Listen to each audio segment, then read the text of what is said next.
Welcome to the Tara Palmeri Show. My guest today is the man that everyone in Washington, D.C. is talking about, Chris Whipple. He has an extraordinary piece of reporting out of the White House for Vanity Fair. It's the first real eye-opening account of how that place is really run. Now, I've reported for the Red Letter on the dysfunction inside, like my piece, Fear and Loathing in the West Wing, which you can find by going to tarapalmeri.com and signing up for the Red Letter. It's how you can support my independent journalism and read these types of exclusives, what people are really talking about in Washington.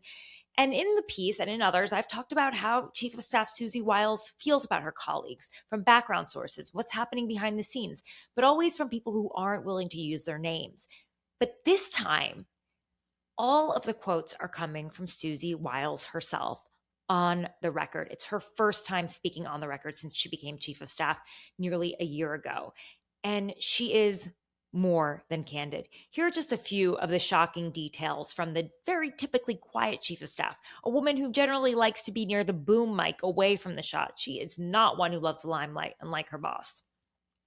She described the president as having what she calls an alcoholic personality.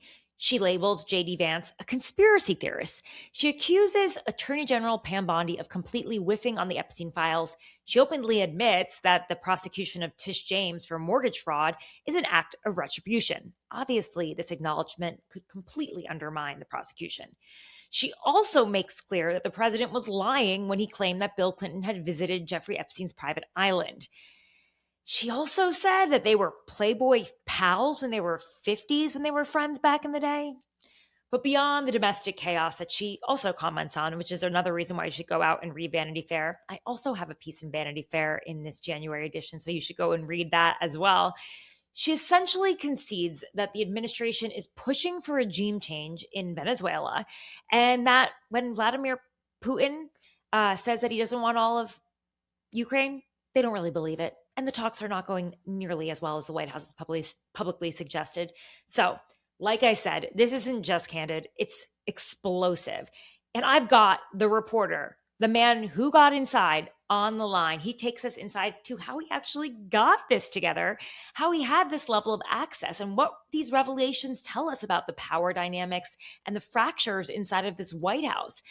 I also wonder how much his piece will impact the unity of the White House moving forward. A lot of these sources that I have, White House officials, they don't speak out. They're pretty reticent because they're afraid of Susie Wiles and they're following her precedent of keeping a tight lip. But now that she spilled the beans, will this be a leakier White House again? Is it going to be more like Trump 1.0? I think so. Now, there were some technical difficulties, so you can hear my excitement when Chris joins the show. It was on the Red Letter Live, and it's another reason to join because you can watch my exclusive interviews first on the Red Letter Live, and you can send in your questions in real time, which is very exciting, right? All right, take a listen here. Well, I just went through the whole piece with everyone. I filibustered for 20 minutes. It's pretty impressive. I didn't even know I could do that. So thank you so much for coming. Well done. Congratulations on that amazing piece. And I think Thanks. Everyone in the journalistic community, at least, is wondering, how'd you do it?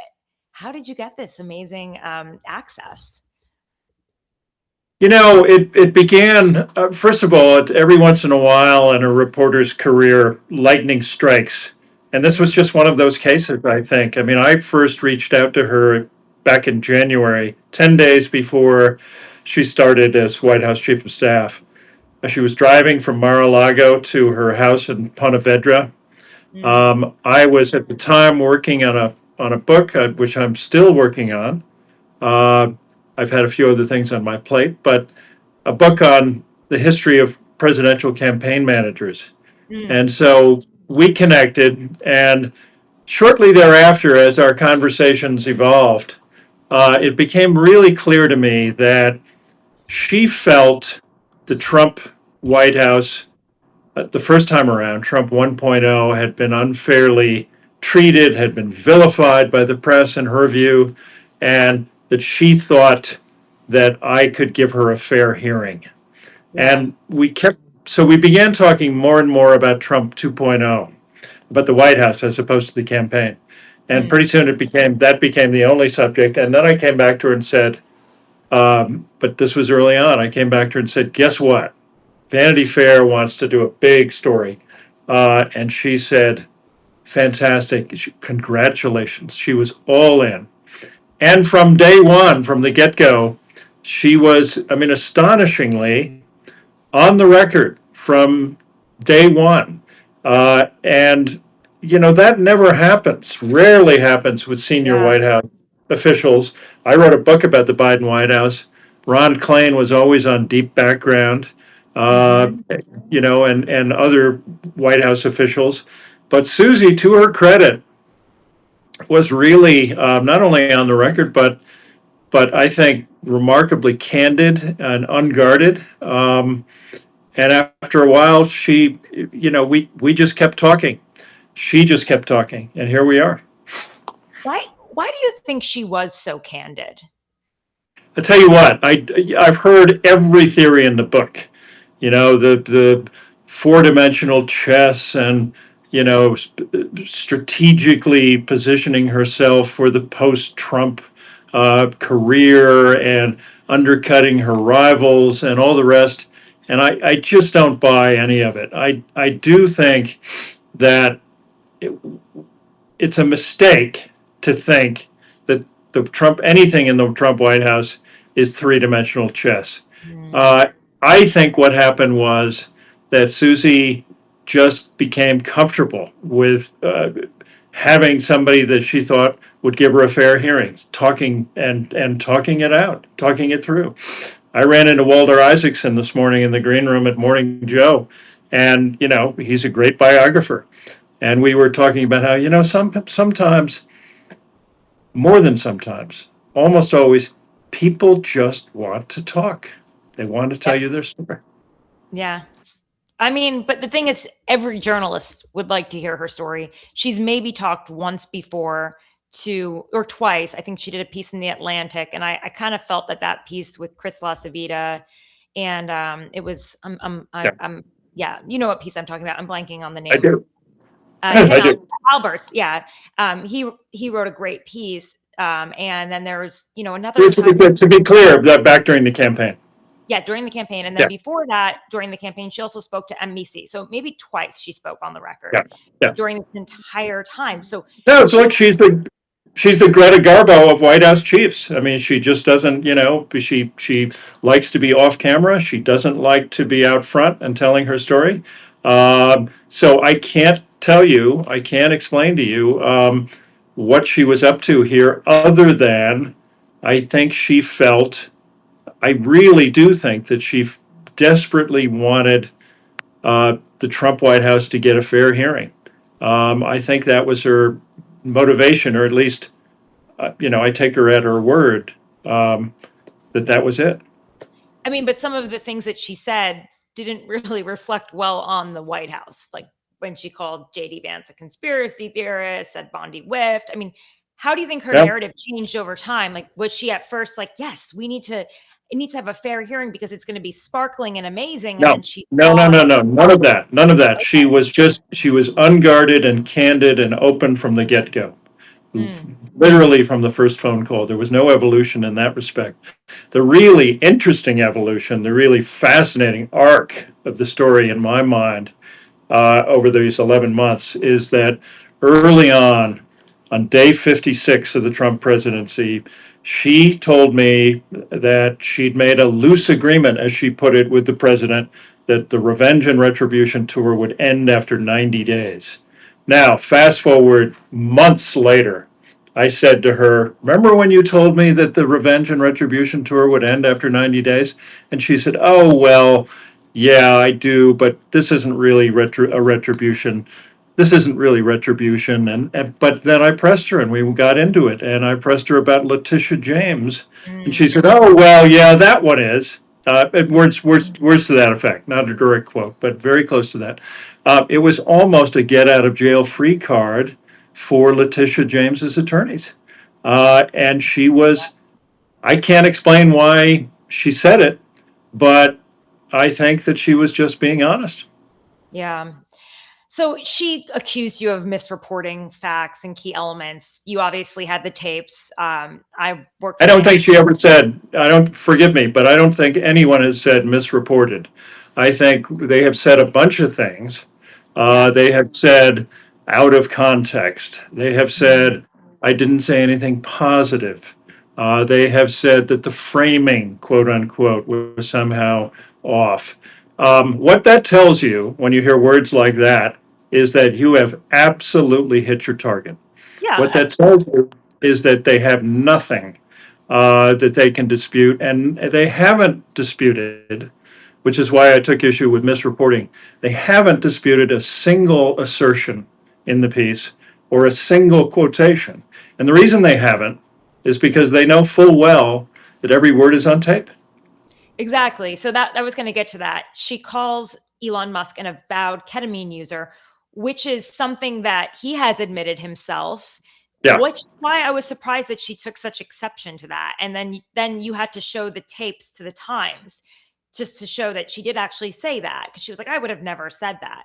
I mean, yeah. how do you why would she do that? Why would she I boast think around? her concern, look, I think her concern was that she didn't want to be seen as having direct personal knowledge that Musk was using ketamine when he fired off that crazy tweet, the one about Hitler and Stalin and the others.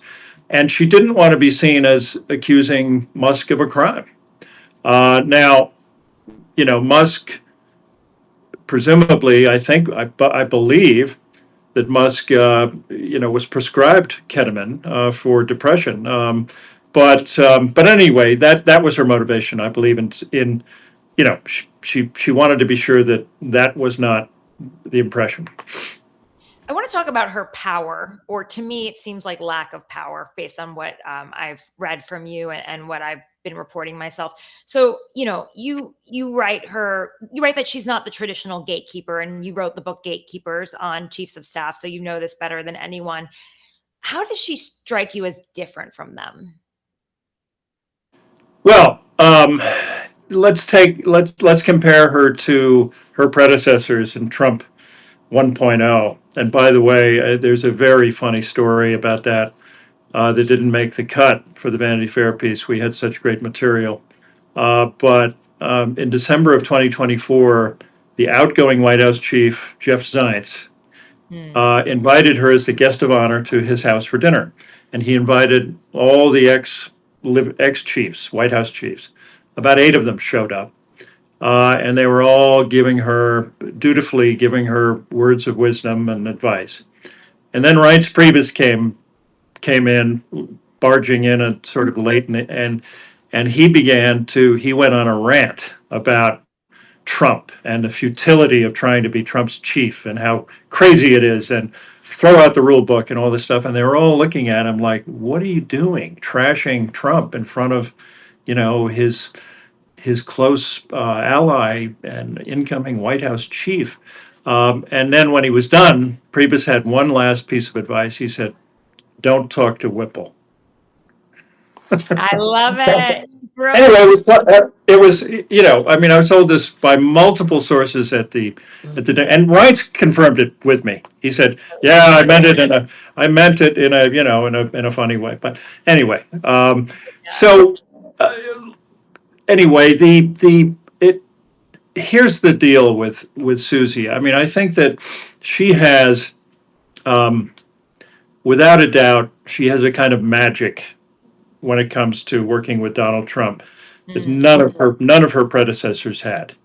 He trusts her. Trump trusts her. He never had any trust in her predecessors, from Priebus to John Kelly to Mick Mulvaney to Mark Meadows. The first term was a killing field where White House chiefs went to die.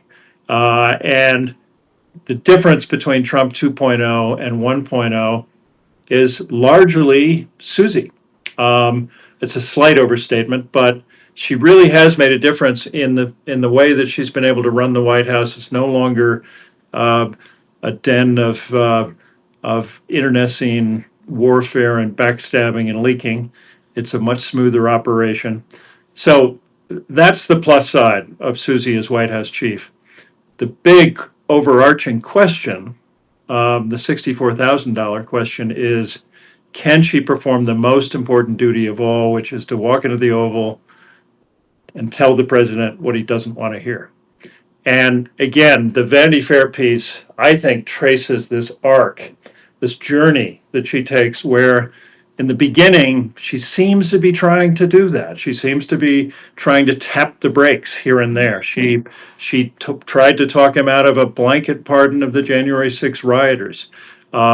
She argued, she tried to get him to agree to end revenge and retribution after 90 days. She tried, to in various ways to act as a kind of brake on his successes. And now I think as time has gone on, I think that she's all in.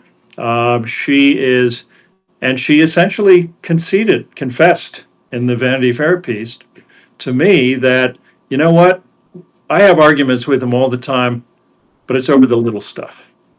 In other words, she said, a lot of chiefs have told me about these seminal issues that they've discussed with the president about things that are unconstitutional. She said, I don't have that. But a good White House chief of staff, an empowered White House chief of staff, needs to be able to do that, in my view. She's to me, I read her as an enabler. JD Vance called her a facilitator. I mean, yep. Based on what she said about knowing how to manage an alcoholic's personality because of her father, Pat Summerall, who is a famous broadcaster, but an alcoholic, to me, I think she makes herself small to try to survive. But let me push back on that, because I think there's absolutely no doubt, and I wrote a piece to this effect for the Washington Post calling Mark Meadows the worst chief of staff in modern history, because he was a sycophant. I called him a glorified maitre d'. This was, and I do think that Meadows was a sycophant. I think Susie is different in the sense that, and the real drama, it's of the Vanity Fair piece. It's a wild ride, where you see her trying, arguing with him about January 6th and trying to fix USAID when it was eviscerated by Musk, and trying to tap the brakes on this chaotic tariffs policy. Those are not the actions of a sycophant. So I would push back a little bit on that. I think there's a difference. Okay. So what power do you think she actually has? Again, the power, I think, comes from this unique bond that she has with Donald Trump. Trump trusts her. Everybody knows it. When she opens her mouth, as we saw in their pushback on my piece, the pushback, of course, that was a non-denial denial and kind of a non-pushback. But as we saw, they all rallied around her. Why? Because they know that she has this indelible bond with Trump. He trusts her. When she opens her mouth, they all know she's speaking for him. That's power. Yeah. Is there any evidence, though, that stopped Trump from doing anything? Well, again, what there is evidence of, and what I describe in the piece, is her efforts to check some of his excesses, and to argue with him about some, as I say, about January 6th, about USAID, about tariffs, and so I do think, again, that there's some evidence that she's tried. Yeah, she's tried.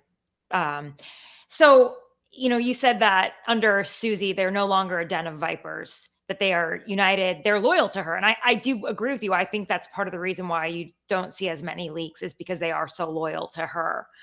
Even when I wrote that piece about the chaos in the White House, it was about how they were angry that Elon Musk treated her like a secretary, and that she was angry. They were very defensive of her. But do you think this piece now that she's been so candid on the record will change that environment, that there will be more leaks, that they will be less loyal to Susie? Impossible to say, really. I mean, but but I doubt it. I mean, I think that they've rallied around her. I think that her position is secure. I think Trump believes in her. We saw him. I mean, I got a nice fact check from him when he said, "Yeah, I do have an alcoholic's personality," Right. and JD Vance said, "Yeah, I am a conspiracy theorist." I mean, it's very odd the way they've gone out of their way to confirm everything I wrote, while pretending to push back. So I just don't think that this is going to. I could be wrong. It's possible that JD Vance is not thrilled by her description of his 180-degree conversion from never Trumper to Trump acolyte, and how she said that was sort of political. She said, unlike her pal Marco, for whom it was principled in her view. Mhm. So that was fascinating, and maybe that pissed off Vance, and maybe that'll have some effect. But boy, I wouldn't bet against Susie. And I think that Vance and Rubio, you spend any time around them, and I did a whole day in the White House, the day that we did the photography, watching them together. Boy, I think when Susie when Susie makes an order, I mean, they follow. I will just chime in that the Vanity Fair fact checking process is extremely rigorous. You have to hand over audio, you have to hand Tell over me about transcripts, you have to, it. anything that you infer has to be backed up. At points, I was like, do I have to fact check my name? It is, Yeah, yeah. It is a very extreme process. I have a piece coming out in the same edition about the young Christian conservative movement in Washington. So everybody go out and buy not only Chris's amazing work, because you're going to want to hold on to this one for posterity, but also my pieces in there. I think you'll enjoy it as well. congrats! I can't wait to read it. Yeah, it'll be a fun one. But I do want to get back to, she did slag off Pam Bondi too. I mean, does that reflect Trump's view of Bondi? And do you think that reflects that Bondi is not in a safe space because of how she, quote unquote, whiffed on Epstein?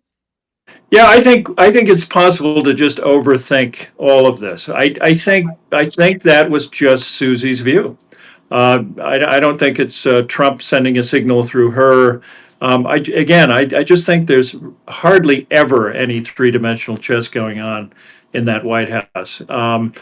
And I think Susie was speaking for herself. The whole Epstein thing, her version of it is really interesting, and you know, may or may not be credible to some readers. She argues that she really underestimated the whole Epstein thing, the importance of releasing the Epstein files. She said she thought it was kind of a nothing burger during the campaign, that this was just something that Trump would say along with, yeah, let's release MLK, JFK, RFK, and Epstein, sure. She didn't take it very seriously as a political issue. She does now. I think she realizes now, as she said to me, and I found this fascinating, that she thinks there's an overlapping group of voters, young, some of them black, uh, Joe Rogan listeners, who are angry about two things: Epstein and Israel. Um, and she thinks that's an important block of voters that they need to pay attention to. And Vance apparently is just obsessed with that. He's really into it, and talks about this to some of the others in the West Wing. Um, so, you are one of the few reporters that has gotten this level of access, right? I mean, President Trump will take anyone's call and just say anything ridiculous that he would probably say on Truth Social anyway. But, the level of access to see how this administration is working through the chief of staff, you're one of the few reporters that had this. Why do you Yeah, think? I mean, I'm not trying to toot my own horn here, but I don't think there's been any account like this from the inside of Trump 2.0. I think this Right. is the thing that makes this unique is not just the access to Susie, which is pretty remarkable and still surprises me, frankly, but it's the fact that we have the first inside account of Trump 2.0, what was happening behind closed doors from the inside out. Um, so yeah, it's it's a great story, I think. So the thing that I find to be ironic is that I think the reason that other staffers don't talk to journalists is because they are afraid of Susie. And I think she broke the dam now. And I think there's going to be Oh, more really? cases. Yeah, I Interesting. do. Interesting. Yeah, on the other hand, she's made it crystal clear that she wishes she hadn't done it. And that, and so if somebody else goes out and tries it, that head might roll. But it's an interesting theory. I mean, we'll have to see. Yeah, I mean, I do also think the ecosystem has changed. Less, factions. The Trump Hotel is gone, so you can't just hang out there and get officials on the record. But I do think that It's much more disciplined. Yeah, and of course Susie has a lot to do with that. So stepping back from all of this, what does this tell you about Trump 2.0 versus 1.0? Is it more unified? Is it less or more chaotic? And why also does he not fire anyone? That's my Yeah, I think the my answer question. to I know yeah, you're right. yeah. No, listen, I think the answer to the latter part, I didn't specifically address this with Susie, but my sense of that is that the lesson of Trump 1.0, as far as Trump is concerned, is never to give an inch. And, don't give them any scalps. He's not going to do another Michael Flynn. He's not going to throw Hegseth over the side, even when he's such a liability, because that just feeds the sharks. I think that's sort of the mindset. I think that when people gang up on someone, whether it's Hegseth or maybe in this case, maybe they think I ganged up on Susie. I don't believe I did. But I think that when that happens, it stiffens his spine. I think it makes him much even more determined not to fire anybody because it's feeding the beast. We're the beast. He doesn't want to feed us. Starving us, right? All right. Well, I know you're running. Thank you so much for your time, bopping around from interview to interview. But I really appreciate it, and best of luck. And is a book coming Thank you. out? Are we gonna read a full book on this? Are you holding on to more? Tell Well, us. we'll see. We'll see about that. But congratulations to you on your piece. I'm looking forward to reading it.